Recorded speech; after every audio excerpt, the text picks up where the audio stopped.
લોકો સમજે છે કે ઇમરજન્સી લાગુ પાડી ઇન્દિરા ગાંધીએ સ્વતંત્રતાના નૈતિક મૂલ્યોનું હનન કર્યું હતું, જ્યારે એક બીજો વર્ગ છે જે એવું સમજે છે કે ના, ઇન્દિરા ગાંધી એક સફળ રાજ્યકર્તા હતા.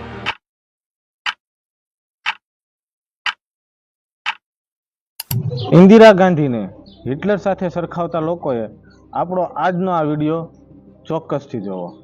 અને સાથોસાથ મિત્રો એ પણ જણાવી દઉં કે તમે વિડીયો તો જોઈ લો છો, પણ ઉતાવળમાં સબસ્ક્રાઇબ કરવાનું ભૂલી જાઓ છો. તો ચેનલને સબસ્ક્રાઇબ કરવાનું ભૂલતા નહીં. લાઇક, શેર અને કોમેન્ટ ચોક્કસથી કરજો. ચાલો આપણે વિડીયોમાં આગળ વધીએ. આજે આપણે વાત કરવી છે એ મહિલાની કે જેને બાળપણમાં લોકો ઢીંગલી તરીકે બોલાવતા, અને આજે એ જ લેડી આયરન લેડી તરીકે ઓળખાય છે. હા, ચોક્કસ આપણે વાત કરવી છે ઇન્દિરા ગાંધીની.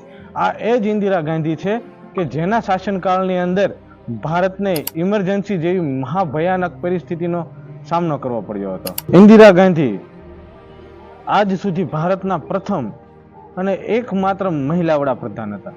તેઓ 2 ગાળા માટે ભારતના વડાપ્રધાન પદ ઉપર રહ્યા હતા. તેઓની મજબૂત ઈચ્છા શક્તિ અને નિર્ણય લેવાની શક્તિને કારણે ઇન્દિરા ગાંધીને આયરન લેડી ઓફ ઇન્ડિયા તરીકેનું બિરુદ મળેલું છે. ભારતના લોકો ઇન્દિરા ગાંધીને આયરન લેડી તરીકે ઓળખે છે. તેઓના શાસનકાળ દરમિયાન દેશે 1971નું ભારત પાકિસ્તાનનું યુદ્ધ જોયું, જેના પરિણામે બાંગ્લાદેશ એક સ્વતંત્ર દેશ બન્યો. દેશમાં ઇમરજન્સી જાહેરાત થઈ, જે એક વિવાદાસ્પદ નિર્ણય હતો. બેંકોનું રાષ્ટ્રીયકરણ થયું અને આપણને પ્રખ્યાત નારો ગરીબી હટાવો મળ્યો. દેશની 14 મોટી બેંકોનું રાષ્ટ્રીયકરણ કરવામાં આવ્યું. આ નિર્ણયનો હેતુ ફક્ત એટલો હતો કે બેંકની સેવા એ ફક્ત ધનિકો સુધી ના સીમિત રહે. ગરીબો, વંચિતો, ખેડૂતો અને નાના ઉદ્યોગકારો પણ બેંકોનો લાભ લઈ શકે એટલા માટે થઈ અને આટલી બધી એટલે કે 14 મોટી બેંકોનું રાષ્ટ્રીયકરણ કરવામાં આવ્યું. હજી મિત્ર આગળ વાત કરું, પીવી પર્સ સાંભળ્યું જ હશે તેમણે. રાજા અને મહારાજાઓને જે ભથ્થું અને વિશેષ અધિકારો મળતા હતા તેની સમાપ્તિ ઇન્દિરા ગાંધીએ 1971માં કરી. આ એક સમાનતા અને સમાજવાદ તરફનું સૌથી મોટામાં મોટું પગલું હતું. વડાપ્રધાન તરીકે ઇન્દિરા ગાંધીએ હરિત ક્રાંતિને આગળ લાવવા માટે મહત્વપૂર્ણ ભૂમિકા ભજવી, જેના કારણે અનાજ ઉત્પાદનમાં આપણો દેશ એ આત્મનિર્ભર બન્યો. ઇન્દિરા ગાંધીના નેતૃત્વમાં 1974માં પોખરણ ખાતે ભારતે પોતાનું પ્રથમ પરમાણુ પરીક્ષણ કર્યું. આ પરીક્ષણનું નામ હતું સ્માઇલિંગ બુદ્ધા, અને આ સફળ પરમાણુ પરીક્ષણની સાથે ભારત એ પરમાણુથી સશક્ત દેશ બની ગયો.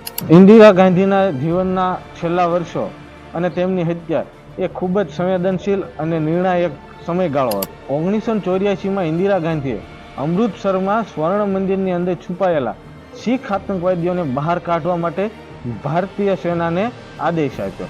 આ આદેશના પરિણામ સ્વરૂપ શીખ સમુદાયમાં ધાર્મિક લાગણી દુભાણી અને જેના પરિણામ સ્વરૂપ કેન્દ્ર સરકાર પ્રત્યે ખૂબ આક્રોશ ફેલાયો. આખરે ઓપરેશન બ્લુ સ્ટારના બદલામાં 31 ઓક્ટોબર 1984ના રોજ ઇન્દિરા ગાંધીના જ અંગરક્ષકો દ્વારા તેમના ઘરે, તેમના નિવાસ સ્થાને જ ઇન્દિરા ગાંધીની હત્યા કરવામાં આવી. આ હત્યાના પરિણામ સ્વરૂપ દેશમાં શીખ વિરોધી રમખાણો ફાટી નીકળ્યા. ભારતનું સર્વોચ્ચ સન્માન એટલે કે ભારત રત્ન 1972ની અંદર ઇન્દિરા ગાંધીને ભારત રત્ન પુરસ્કારથી પણ સન્માનિત કરવામાં આવ્યા હતા.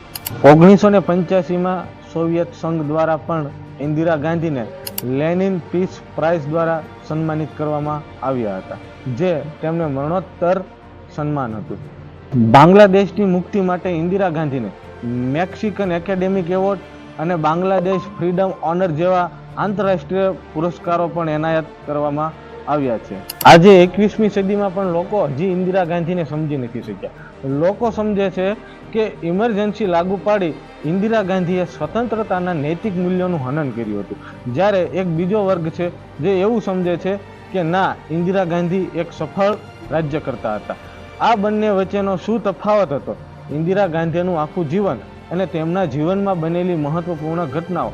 ઇન્દિરા ગાંધીએ કઠિનથી કઠિન સમયની અંદર પોતાના જીવનમાં દ્રઢ ઈચ્છા શક્તિ સાથે જે કાંઈ નિર્ણયો લીધા, તત્કાલીન નિર્ણયો લીધા, જે દેશના હિતમાં હતા કે દેશના અહિતમાં હતા, તે આપ સર્વે મારી પોતાની આપ સર્વને એક સલાહ છે, ઇન્દિરા ગાંધીનું આખું જીવન વાંચો, ઇન્દિરા ગાંધી વિશે જાણો અને પછી નક્કી કરો. વિડીયો જોઈ અને તમને ઇન્દિરા ગાંધી વિશે જે લાગે એ ચોક્કસથી કોમેન્ટમાં કહેજો. અને આની પછી તમારે કઈ બાબતમાં માહિતી જોઈતી છે અથવા કયા મહાપુરુષો વિશેનો વિડીયો હું બનાવું તે કોમેન્ટમાં ચોક્કસથી જણાવજો. જય હિન્દ, જય ભારત, વંદે માતરમ.